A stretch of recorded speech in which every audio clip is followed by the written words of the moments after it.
इरूटेरिया की current concept magazine जो है आपका मार्केट के अंदर आ चुकी है। ये आपकी जो मैगजीन है ये मई 2025 के नाम से आई है। ठीक है, करंट कॉन्सेप्ट मैगजीन पढ़ने का कारण क्या है? क्योंकि ये मैगजीन जो है आपका मेंस प्लस पीटी दोनों को ध्यान में रखकर बनाई जाती है। ठीक है, जब तक इरूटेरिया का ईयरली कंपाइलेशन नहीं आ जाता, जो कि आपको जल्द ही मार्केट में देखने को मिलेगा, तब तक अगर हम जनवरी से लेकर मई तक के करंट अफेयर को कवर कर लेते हैं तो ये हमारे लिए बहुत ही ज्यादा लाभदायक होगा। बीपीएससी में करंट अफेयर्स का वेटेज जो है बहुत ही ज्यादा होता है और ये सेक्शन आपका बहुत ही ज्यादा स्कोरिंग भी होता है। यहां तक कि अगर हम कह लें कि without preparing of current affairs आप जो है एग्जाम क्रैक नहीं कर पाएंगे। तो करंट अफेयर में हमें और भी स्ट्रांग होने की जरूरत है। तो जो भी मल्टीपल फोर्सेस हैं उनसे करंट अफेयर को कवर करना जरूरी है। साथ ही आप देख रहे होंगे कि चैनल पर करंट अफेयर के ऑलरेडी 2-3 जो है वीडियो करंट अफेयर के आ चुके हैं, वो भी आपकी जानी मानी मैगजीन से, वहां से भी प्रश्न आपके एग्जाम में देखने को मिलते हैं। तो आज के इस वीडियो में हम इस मैगजीन को समाप्त करने का प्रयास करेंगे। इससे पहले अगर आप चैनल पर नए हैं तो प्लीज चैनल को सब्सक्राइब कर लें, बेल आइकन को प्रेस कर दें, साथ ही टेलीग्राम चैनल को भी ज्वाइन करके रखें ताकि जो भी इंपॉर्टेंट अपडेट्स हों करंट अफेयर से रिलेटेड या किसी बुक से रिलेटेड या कोई कॉन्सेप्ट से रिलेटेड, ताकि आपको उसकी जानकारी लगातार मिलती रहे।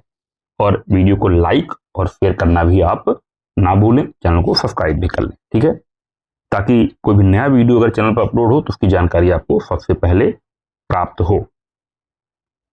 तो चलिए हम लोग जो है आगे बढ़ने का प्रयास करते हैं और देखते हैं इस मैगजीन की खासियत और इसके इंपॉर्टेंट आर्टिकल्स को। ठीक है, तो विषय सूची आप देख सकते हैं, इंपॉर्टेंट टॉपिक्स को इसके अंदर कवर किया गया है और ये पूरी मैगजीन आपकी जो है 78 पेज के अंदर जो है ये पूरी मैगजीन आपकी समाप्त हो जाती है। ठीक है, तो पहला जो आपका आर्टिकल है क्या पूछा गया ये देखते हैं। पहला आर्टिकल आपका है, कैबिनेट ने अगली जनगणना में जाति गणना को शामिल करने की जो है मंजूरी दे दी है। आप भी जानते हैं जाति जनगणना का मुद्दा बिहार चुनाव जो पिछला हुआ और इधर लोकसभा के चुनाव हुए, लगातार ये मुद्दा जो है बिहार की धरती से उठ रहा था जाति जनगणना का। और जो लोकल पार्टी थी, चाहे वो बिहार की हो, यूपी की हो या जो आपका अदर क्षेत्र की जो रीजनल पार्टीज है, उन्होंने मुद्दा उठाया और गवर्नमेंट पर प्रेशर क्रिएट किया और फाइनली जो है गवर्नमेंट को ये डिसीजन लेना पड़ा कि जो अगली जनगणना होगी उसमें हम जाति गणना को भी शामिल करेंगे।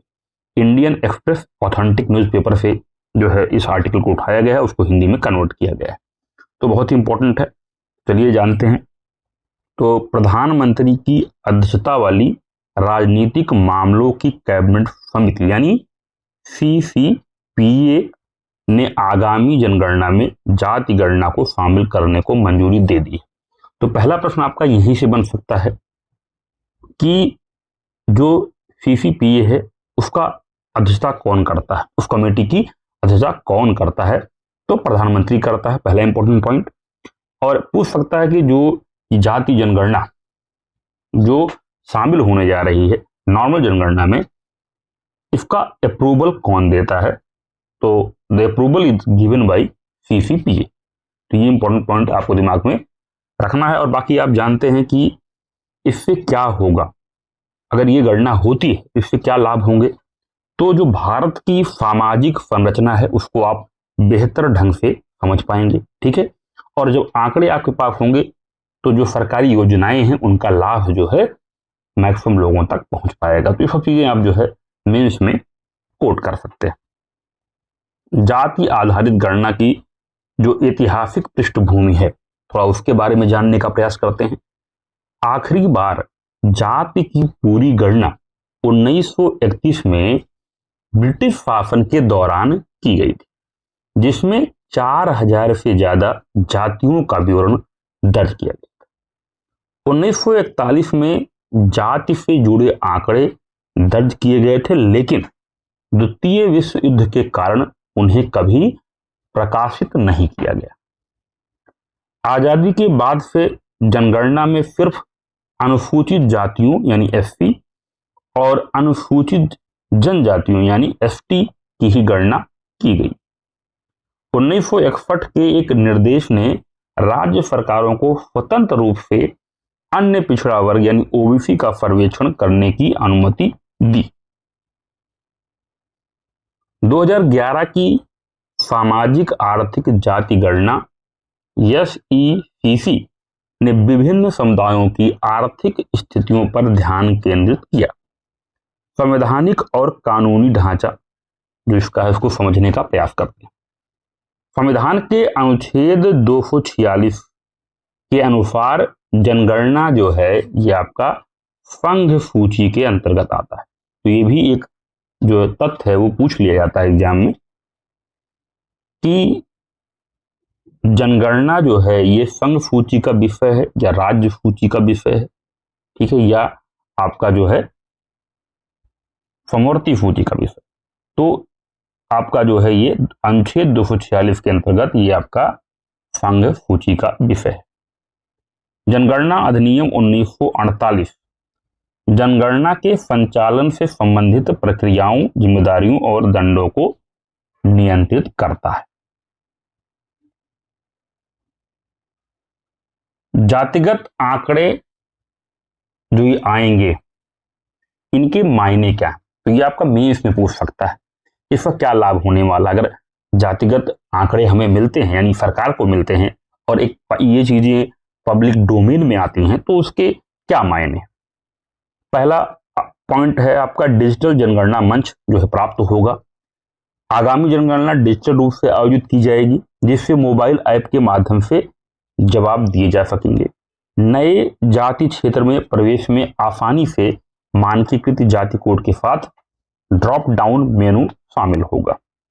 इसके अलावा न्यायिक अधिदेश की बात करें तो सर्वोच्च न्यायालय के इंदिरा साहनी मामले में दिए गए फैसले के अनुसार किसी समूह के पिछड़ेपन का निर्धारण वस्तुनिष्ठ मूल्यांकन के माध्यम से किया जाना आवश्यक है। तो उसमें भी हमें लाभ मिलेगा क्योंकि आंकड़े हमारे सामने होंगे तो कहाँ पे किस तरीके का जो है पिछड़ापन है उसको अगर हम यानी गवर्नमेंट आइडेंटिफाई कर लेती है then they will provide the good assistant to that area that caste of the society. तो उससे आपको ये सब लाभ मिलने वाले हैं। अब इसके लेकर भाई अगर फायदे भी होंगे तो इसके नुकसान भी होते हैं। कोई भी चीज़ अगर सरकार लेके आती है या कोई कार्य करती है तो उसके जो होते हैं पॉजिटिव इम्पैक्ट भी होते हैं और आपके निगेटिव इम्पैक्ट भी होते हैं। तो इससे जो चिंताएं हैं यानी जो चैलेंज है क्या उत्पन्न होने वाला है। पहला, इसका राजनीतिक दुरुपयोग हो सकता है, इसकी संभावना है। विरोधियों ने चेतावनी दी है कि जातिगत आंकड़ों का चुनावी लाभ, ठीक है, यानी इलेक्शन बेनिफिट में इसका इस्तेमाल किया जा सकता है। पहले राज्य सर्वेक्षणों में पारदर्शिता का अभाव था और उनकी आलोचना राजनीति से प्रेरित होकर की गई थी।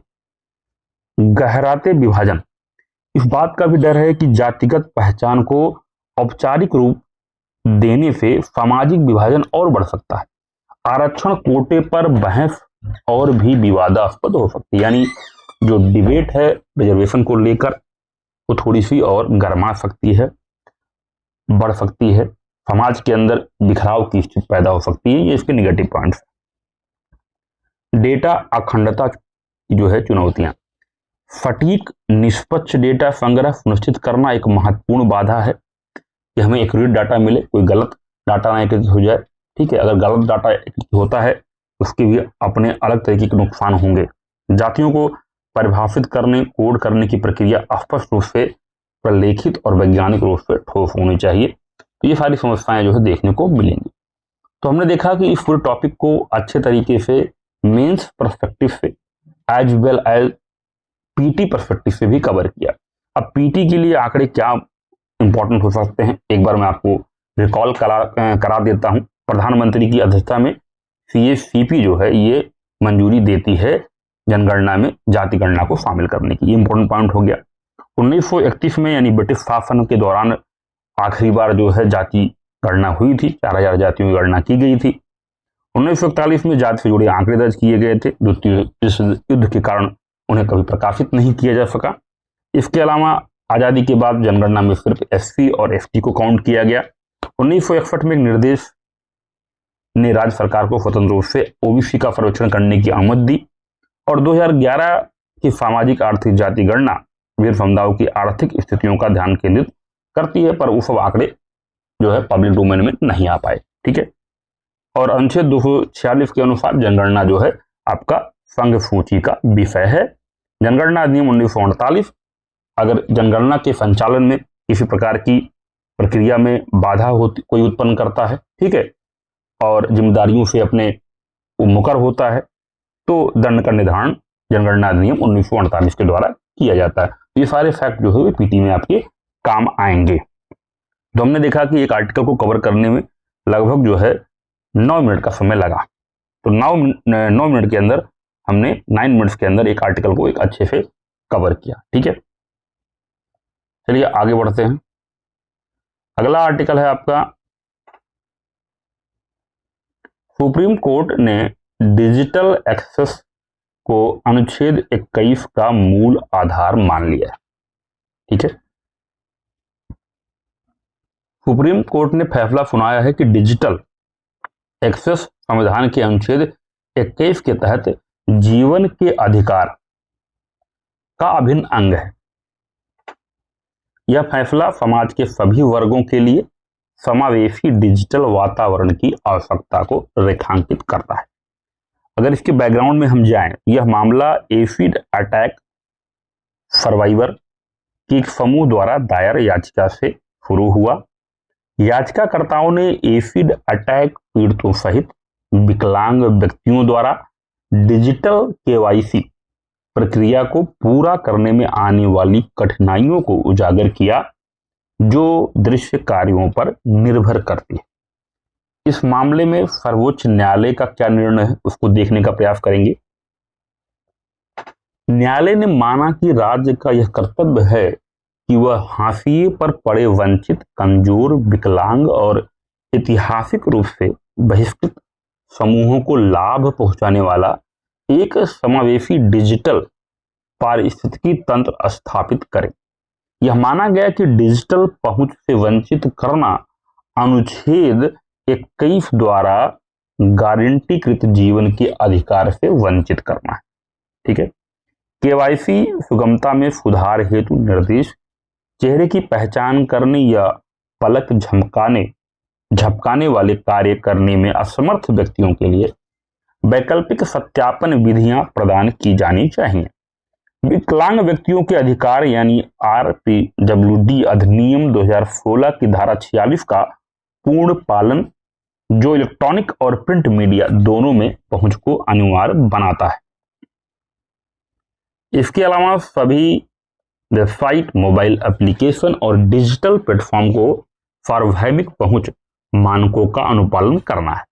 अनुच्छेद 21 के तहत राज्य के दायित्व में अनुच्छेद 14, 15 और 38 के साथ पढ़ा गया है। यह सुनिश्चित करना शामिल है कि डिजिटल बुनियादी ढांचा, सरकारी पोर्टल और वित्तीय प्रौद्योगिकियां सार्वभौमिक रूप से सुलभ हों। भारतीय संविधान का अनुच्छेद 21 क्या कहता है? किसी भी व्यक्ति को कानून द्वारा स्थापित प्रक्रिया के अनुसार ही उसके जीवन या व्यक्तिगत स्वतंत्रता से वंचित किया जाएगा।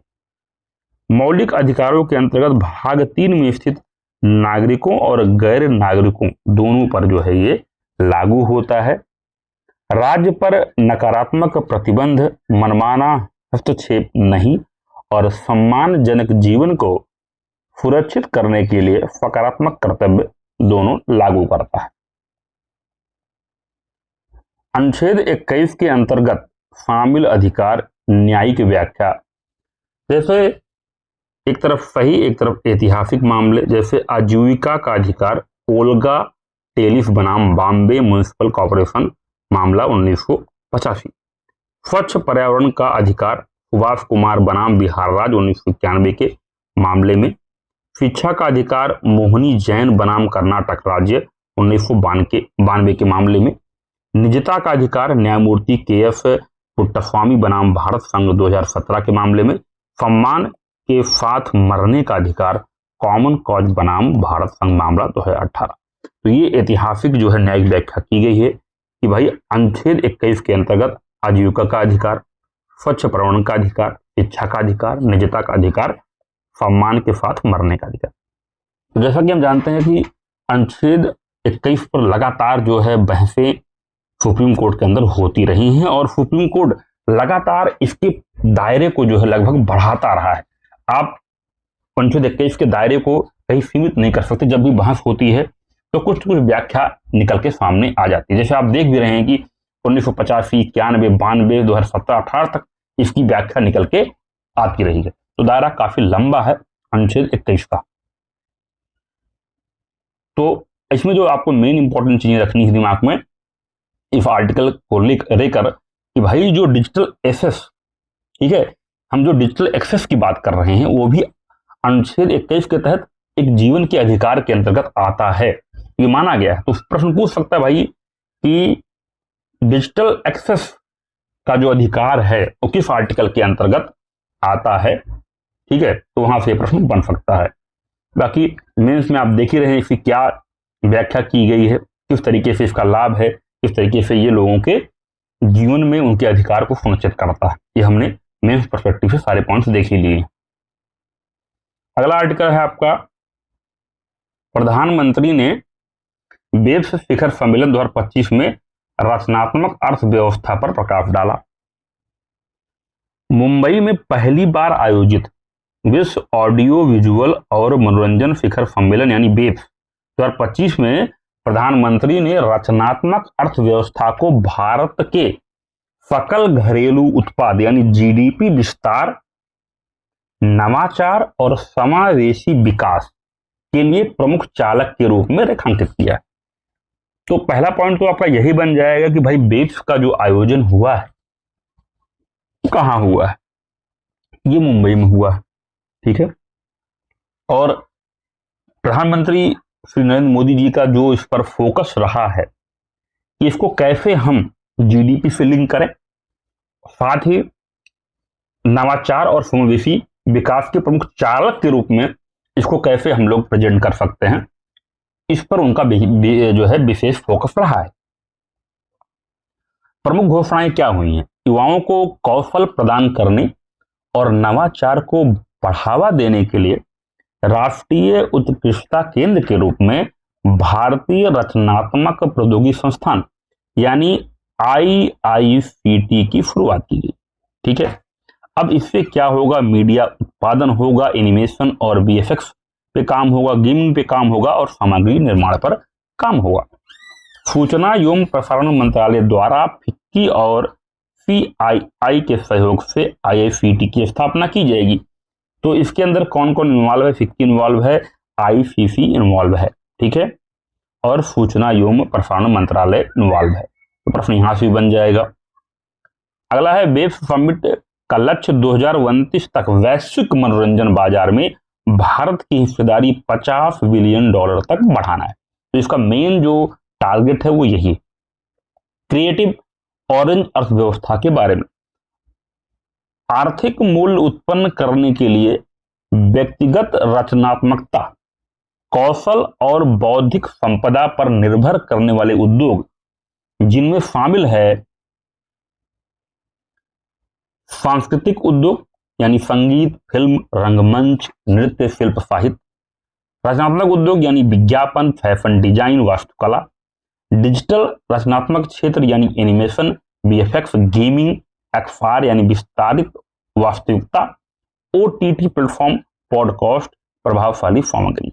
ये सारा जो फील्ड है ये आपका आता है आपका क्रिएटिव ऑरेंज अर्थव्यवस्था। तो सीधा प्रश्न बेसिक का बन सकता है कि what is the meaning of creative orange economy.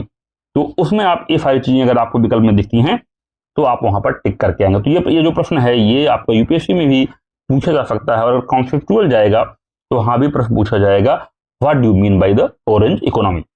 John Hawkins द्वारा प्रचलित शब्द ऑरेंज इकोनॉमी इस क्षेत्र का वर्णन करने के लिए युवान डुके और फिलिप बुइट्रेगो द्वारा गढ़ा गया है। तो अगर इन्वॉल्वमेंट देखें तो ये शब्द उठाया गया, ये जॉन हॉकिंस के द्वारा इसको जो है प्रचलित किया गया, और इसके जो वर्णन है, इसको जो एक्सप्लेन किया है युवान डुके और फिलिप बुइट्रेगो ने। तो ये जो नाम है ये भी महत्वपूर्ण हो जाते हैं। भारत की रचनात्मक अर्थव्यवस्था का वर्तमान परिदृश्य क्या है, यानी प्रेजेंट सिनेरियो की अगर हम बात करें तो हम कहां पर स्टैंड कर रहे हैं उसको जानने का प्रयास करते हैं, उसके आंकड़े को देखने का प्रयास करते हैं। आर्थिक योगदान सकल घरेलू उत्पाद में लगभग $30 बिलियन का योगदान देता है, लगभग 8% कार्यबल को रोजगार देता है। यानी अगर मैं इंप्लॉयमेंट जनरेशन की बात करूं तो 8% है इंप्लॉयमेंट जनरेशन, और साथ ही $30 बिलियन का ये जीडीपी में योगदान दे रहा है। निर्यात के अंदर देखें तो फिल्म, संगीत, डिजाइन और डिजिटल मीडिया में रचनात्मक निर्यात सालाना $11 बिलियन से अधिक है। तो यानी एक्सपोर्ट सेक्टर में भी हम लोग $11 बिलियन जो है, ये जो क्षेत्र है आपका ऑरेंज इकोनॉमी, ठीक है, इसे रचनात्मक अर्थव्यवस्था कहा जा रहा है, ये कंट्रीब्यूट कर रहा है। तो यानी हम वर्ल्ड लेवल पर भी इसकी इंपॉर्टेंस को यहां पर आसानी से देख पा रहे हैं। वैश्विक स्थिति की बात करें तो मजबूत फिनटेक अपनाने, मोबाइल विनिर्माण और स्टार्टअप, पारिस्थितिकी तंत्र, रचनात्मक उद्योग को बढ़ावा देने, ये सब में तो ये हेल्प करता ही है। भारत के लिए इसमें अपॉर्चुनिटीज क्या क्या हैं, अवसर क्या क्या हैं। जनसांख्यिकी लाभांश, 65% से अधिक आबादी, 35 वर्ष से कम आयु की है हमारे यहाँ। तो अगर ये फील्ड जो है कहीं ना कहीं इनहेंस करता है, आगे बढ़ता है, तो इस आबादी को जो है एम्प्लॉयमेंट मिलने वाला है, रोजगार मिलने वाला है, क्योंकि यूथ है तो ये ज्यादातर सामग्री निर्माण, गेमिंग और डिजाइन को पसंद भी करते हैं, तो इसमें अट्रैक्ट होंगे इस इकोनॉमी को लेकर, और इसमें इनको अच्छा खासा रोजगार मिल सकता है। ये लाभ हमें मिलेगा अगर भारत इसके अंदर आगे बढ़ता है तो। Digital infrastructure, digital India Bharat net और 5G रोल आउट के साथ दूसरा सबसे बड़ा इंटरनेट उपयोग करता है। आधार ग्रामीण और शहरी डिजिटल उद्यमिता का समर्थन करता है, यानी जो डिजिटल इंफ्रा इस पर लगातार काम हो रहा है और लोग ज्यादातर इसको यूटिलाइज भी करने का प्रयास कर रहे हैं, ठीक है, तो वहां पर भी ये लाभ पहुंचाएगा। अगला बात करते हैं सांस्कृतिक विरासत की। समृद्ध परंपराएं, भाषाएं और पौराणिक कथाएं प्रचुर मात्रा में कहानी कहने के संसाधन प्रदान करती हैं। तो हमारे पास इतनी सारी जो कल्चरल हेरिटेज है, ठीक है, सांस्कृतिक विरासतें हमारे पास हैं, ये हमें कंटेंट तो दे ही रही है, बस उनको प्रेजेंट करना है। बॉलीवुड, योग और व्यंजनों को वैश्विक लोकप्रियता भारत के सांस्कृतिक ब्रांड को बढ़ाती है। तो बॉलीवुड की भी अपनी एक पहचान है। योग को जो है हम लोग इंटरनेशनल प्लेटफॉर्म पर ला ही चुके हैं, इंटरनेशनल योगा डे हम मना ही रहे हैं। और व्यंजनों की वैश्विक लोकप्रियता तो हमारे भारत की है ही, क्योंकि मसालों के हम किंग हैं। तो ये सब चीजें हैं, तो प्लेटफॉर्म हमारे लिए तैयार है वर्ल्ड लेवल पर, ठीक है, बस हमें इनहेंस करने की जरूरत है। सरकारी पहले यानी गवर्नमेंट इनिशिएटिव क्या है इस डायरेक्शन में लेकर। राष्ट्रीय रचनाकार पुरस्कार स्वतः 2024 डिजिटल सामग्री निर्माण में उत्कृष्टता को मान्यता देता है। $1 बिलियन का क्रिएटिव इकोनॉमिक फंड कौशल निर्माण और वैश्विक बाजार विस्तार में क्रिएटर्स का समर्थन करता है। तो फंड तो गवर्नमेंट दे ही रही है। इसके अलावा आपका राष्ट्रीय हस्तशिल्प विकास कार्यक्रम यानी NHDP कपड़ा मंत्रालय के तहत पारंपरिक शिल्प को बढ़ावा देता है। कला और संस्कृति को बढ़ावा देने के लिए वित्तीय सहायता योजना सांस्कृतिक संगठनों और कलाकारों को विरासत संरक्षण के लिए अनुदान प्रदान करता है। तो ये सारे बेनिफिट्स आपको देखने को मिल गए। तो मोटा मोटी आपको इसके अंदर क्या चीजें देखने को मिली कि बेब्स का पहला जो सम्मेलन हुआ है मुंबई में पहली बार हुआ है, तो इंपॉर्टेंट हो जाता है। पीएम मोदी वहां पर मौजूद थे, उन्होंने इस चीज को जो है जीडीपी से, नवाचार से और इंक्लूसिव डेवलपमेंट से लिंक किया। इसके अलावा यहाँ पर बात होती है क्रिएटिव यानी ऑरेंज इकोनॉमी की, उसके बारे में हमने बात की, वो क्या है, उसके अंदर क्या क्या चीजें आती हैं, उसके क्या लाभ हैं, क्या बेनिफिट है, उस सब के बारे में हमने बात किया मेंस पर्सपेक्टिव से। साथ ही एक संस्थान की शुरुआत होने जा रही है, ठीक है, IICT की, ठीक है, उसके अंदर क्या क्या चीजें होंगी उसकी बात हमने करी, ठीक है। और वेब समिट का लक्ष्य क्या था, टारगेट क्या था, 2029 तक $50 बिलियन तक हमें व्यापार को बढ़ाना है, भारत की हिस्सेदारी को बढ़ाना है। ये सब चीजें पीटी के पर्सपेक्टिव से इंपॉर्टेंट हो गई और मेंस के पर्सपेक्टिव से हमने पूरा एनालिसिस कर लिया। ठीक है, भारत का हमने जो है इस परिप्रेक्ष्य में इकोनॉमी भी देखी, क्या चीजें क्या है, कितना कंट्रीब्यूट कर रहा है, क्या चीजें हैं जीडीपी के अंदर, सारा पार्ट हमने इसके अंदर देखा। ठीक है, तो अगला जो फोर्स द हिंदू का आर्टिकल है आपका, ठीक है, वहां से उठाया गया है, वैश्विक संलयन रिएक्टर परियोजना ने भारतीय समर्थन से महत्वपूर्ण उपलब्धि हासिल की। वैज्ञानिकों ने ITER अंतर्राष्ट्रीय ताप नाभिकीय प्रयोगी रिएक्टर के लिए मुख्य चुंबक प्रणाली को अंतिम रूप दे दिया है, जिसमें भारत आवश्यक घटकों में निर्माण में महत्वपूर्ण भूमिका निभाएगा। अंतर्राष्ट्रीय थर्मोन्यूक्लियर प्रायोगिक रिएक्टर यानी ITER दक्षिणी फ्रांस में 180 हेक्टेयर का यह स्थल है। सहयोग कर रहे हैं भारत, चीन, अमेरिका, रूस, जापान, दक्षिण कोरिया, यूरोपीय संघ सहित 30 से अधिक देश। इसका उद्देश्य है दुनिया का सबसे बड़ा टोकामक बनाना, एक चुंबकीय संलयन उपकरण जिसे बड़े पैमाने पर कार्बन मुक्त ऊर्जा स्रोत के रूप में परमाणु संलयन को मान्य करने के लिए डिजाइन किया गया है। ठीक है, नाभिकीय संलयन क्या होता है आपको पता ही होगा, दो हल्के नाभिक को एक भारी नाभिक में संयोजित करके जो ऊर्जा उत्पन्न होती है उसे नाभिकीय संलयन कहते हैं, और नाभिकीय विखंडन में उनको हम नाभिकों को तोड़ते हैं। यह प्रक्रिया सूर्य और अन्य तारों को शक्ति प्रदान करती है, यानी हाइड्रोजन जो वर्क करता है, यानी जो हमारा सन वर्क करता है, ठीक है, वो इसी प्रकार करता है। संलयन को एक सुरक्षित कार्बन मुक्त ऊर्जा स्रोत के रूप में प्रदर्शित करें, विखंडन के विपरीत रेडियोधर्मी अपशिष्ट के उत्पादन से बचें। इसका मेन मोटिव यही है। जलते हुए प्लाज्मा की स्थिति प्राप्त करें जहां 50 मेगावाट इनपुट से 500 मेगावाट आउटपुट ऊर्जा उत्पन्न होती है। एक शोध सुविधा के रूप में कार्य करें। ITER ग्रिड में बिजली नहीं भेजेगा, लेकिन भविष्य के वाणिज्यिक रिएक्टरों के लिए महत्वपूर्ण डेटा की आपूर्ति करेगा। लागत साझा करना, यूरोप निर्माण व्यय का 45% वित्त पोषित करता है। शेष 55% भारत, चीन, जापान, दक्षिण कोरिया, रूस और अमेरिका के बीच बराबर 9% प्रत्येक विभाजित किया जाता है। सभी प्रतिभागियों को शोध निष्कर्षों और पेटेंट अधिकारों तक पूर्ण पहुंच होती है। देशों का योगदान देखते हैं। यूएस से चुंबक प्रणाली के हृदय सेंटर्ड सोलेनोइड का निर्माण किया। रूस ने पोलोइड फील्ड चुंबक की आपूर्ति की। यूरोप 4 बड़े पोलाइडल फील्ड चुंबक डिजाइन किए। चीन ने पोलाइडल फील्ड और सुपर कंडक्टिंग करेक्शन कॉइल चुंबक प्रदान किए। जापान ने 43 kilometre NBSN super conductor strand का निर्माण किया। दक्षिण कोरिया प्रमुख भागों के प्री असेंबली के लिए टूलिंग विकसित की। 3 देशों का ये योगदान रहा है। भारत की भूमिका क्या रही है? मुख्य सदस्य ITER में भारत 7 प्रमुख भागीदारों में से एक है।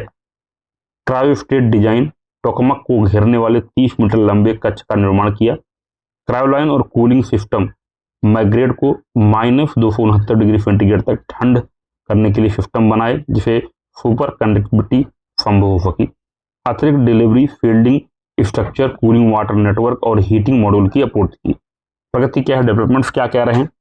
स्पंदित अतिचालक विद्युत चुंबक प्रणाली का निर्माण पूरा हो गया जिसका वजन लगभग 3000 टन है। यह प्रणाली हाइड्रोजन ईंधन यानी ड्यूटेरियम और ट्रिटियम को आयनित करके प्लाज्मा बनाएगी जिसे 150 मिलियन डिग्री सेल्सियस तक गर्म किया जाएगा, जो सूर्य की संलयन प्रक्रिया की नकल करेगी।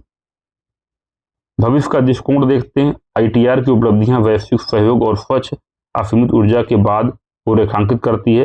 वैश्विक संचालन 2034 तक शुरू होने की उम्मीद है, जबकि ड्यूटेरियम ट्रिटियम प्रयोग 2039 में शुरू होंगे। सफलता वाणिज्यिक संलयन संयंत्रों के लिए मार्ग प्रशस्त कर सकती है, जो दुनिया के लिए प्रचुर सुरक्षित और अपशिष्ट मुक्त ऊर्जा प्रदान करेगी।